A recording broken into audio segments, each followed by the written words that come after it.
There are so many thoracic spine extension exercises, so the more you extend your thoracic spine, the lower your diaphragm is pressed. The lower the diaphragm is pressed, the more compressed all the organs in your abdominal cavity are. You can understand it this way. The pressure here is relatively high, which cannot supply blood well. Then the rhythm of the entire internal organs, the blood circulation of all the organs, will be affected because you are always pressing down and can't go up. So at this time, a series of problems will arise. In this situation, you need to reduce the function of these internal organs in your abdominal cavity. This is also why after we practice breathing, many people immediately feel their appetite improves and their metabolism immediately gets better. Then, for example, those who feel bloated after eating or after consuming something hard to digest always feel something stuck and can't sleep well at night, or frequently experience belching and acid reflux. Many of these issues improve. Also, chronic stomach problems, superficial gastritis, and many such issues have improved significantly. In fact, we only did one thing: reduce the pressure on their internal organs by pushing the diaphragm up. Once the diaphragm is pushed up, the pressure here will change, which is why I mentioned it.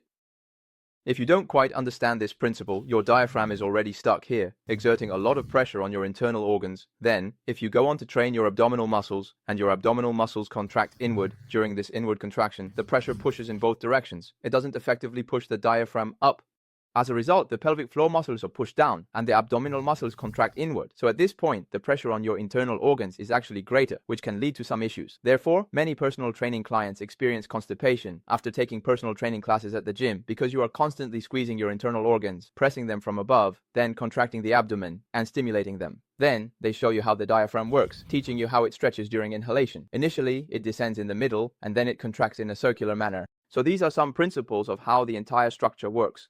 Due to breathing reasons, most people's thoracic curves are becoming straighter, so many members are not very suitable for this type of exercise. Look at these exercises, such as shoulder opening movements and thoracic spine opening movements. What actually happens many times, after you finish, it actually makes their breathing worse and leads to more and more pain. There is increasing joint instability, more joint impingement, including these movements. Aren't these all exacerbating thoracic spine extension, right?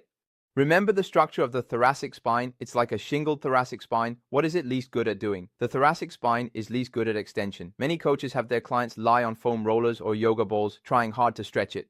To prevent hunchback, who told you that if the front is tense, how can the thoracic curve at the back straighten? Many people are willing to do this.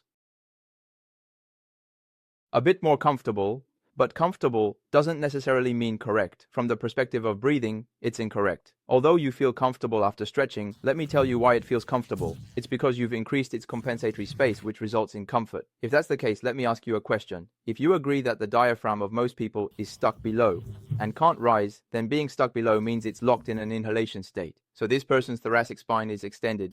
If his thoracic spine is always locked in an extended state, aren't all the muscles that allow the spine to extend shortened? Can you understand this? Whether they are actively or passively shortened, as long as I stand up straight and the thoracic curve straightens, aren't all the muscles located behind the thoracic spine responsible for extension shortened? Since the muscles at the back are all shortened, it means the ones at the front are lengthened. Why would you want to lengthen the front? Some might ask, why is it like this? Because the thoracic curve straightens and the scapula tilts forward. So, at this time, which muscles are shortened? The pectoralis minor is shortened, so it looks like a hunchback. It's just that the scapula has moved, not that the thoracic spine is excessively bent backward. So if you want to stretch, you should stretch the pectoralis minor. Just stretch the pectoralis minor.